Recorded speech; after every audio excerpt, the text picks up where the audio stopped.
All right.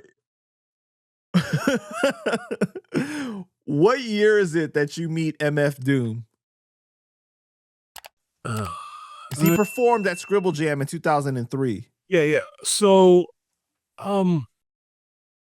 before that, I think we were on, I feel like there was the Nate the Merchant tour. It was one of the earlier Atmosphere tours. And we were playing Atlanta. And Sean goes, do you know who Doom is? And I'm like, yeah, like, I know the name. You know what I mean? He was happy. You know who it is? And I'm like, it's MF Doom. He goes, you know, that's Zephyrov X. I'm like, from KMD? Get the fuck out of here. And so that was my real problem. It's Zephyrov X. It's the dude from KMD. I was starstruck by that shit. I didn't give a fuck about the Doom thing. And it was the dude from KMD. So we get there, and it's like a college show. So you're getting paid way too much, and you can even suck, because it doesn't even matter who shows up. It's a free show. And so that's when I met him, and he would be like, they're clan and shit, and like we got along great, but he's like, hey, hold this mic for me, and hold this one. Hold this mic. And then, you know, pack it up, and me and Shawnee get ready to play, and then he leave. Then at the end of the night, the sound dude's like, hey, you guys see us 3 mics anywhere? I'm like, no. So Doom liked to take your mics. And so I was like, later I was like, what's the mics? He's like, oh, I got like 500 of them. I'm like, why? He's like, I don't know. I just like the mics. I'm like, oh, okay. So when he comes to Scribble, and I DJ for him in Scribble, and I use DJ very loosely. I'm playing the thing that he gave, you know, play this and stop it here and do this.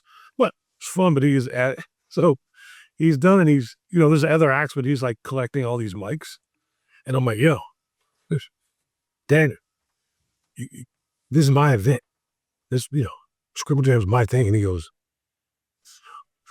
oh, so maybe I just take like 2 mics down. And I'm like, yeah, go ahead and do that. Do that. He's like, cool, 2's cool. And I'm like, yep, 2's cool. And he took mics.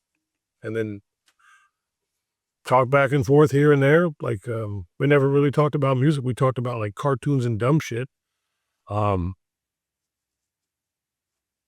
the 10-year anniversary Rhyme Says Thing, I was outside smoking a cigarette, and it was cold.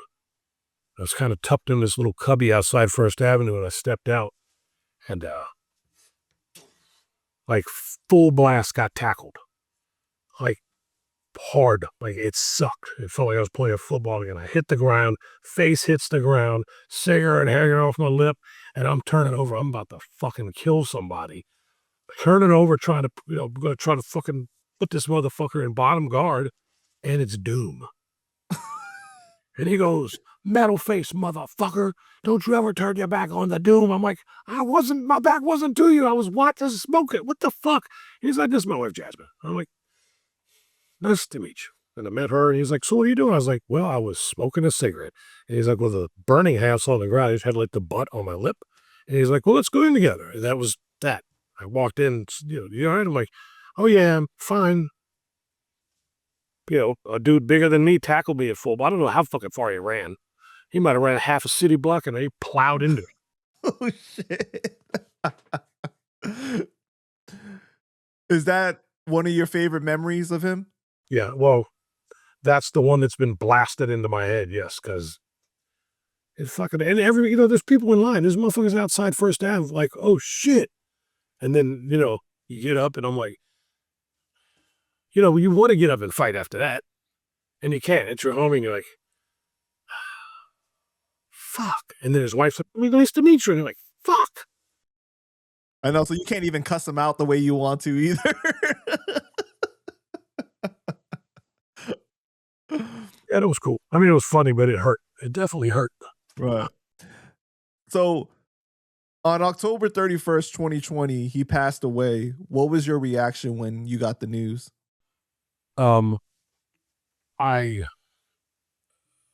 my friend Daryl hit me up and asked me if it was true. Then I called Sadiq, and then it didn't really make a lot of sense from like the way the story was being told. Like my wife's been an ER nurse for 24 years, a level 1 trauma thing. And when I'm relaying the story to her, she's like, yeah, somebody fucked that up. Like, that's not the way that's supposed to happen. Like, somebody did something wrong.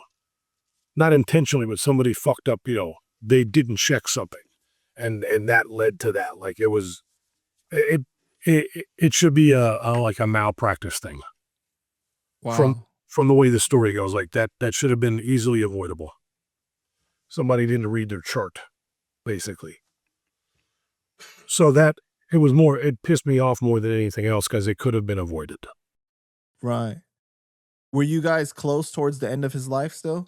Now, when he had the weird, like when he ended up in the UK, was stuck there. Like, we didn't talk much at all. He's way over there. And I really wanted to hear his fucking explanation on what you did to get stuck there. For you to, what did you say to do to customs or some shit to get your ass put over there? But now, when he was over there, I think he was busy working everything out to try to get back over here. You know what I mean? Like, you know what I mean? Sometimes Right. it's kind of lose touch and nothing personal or anything. Like, we're still homies, but I'm sure he was busy or trying to figure out how to get the fuck out of fucking England or whatever. Yeah, man. Rest in peace to Doom.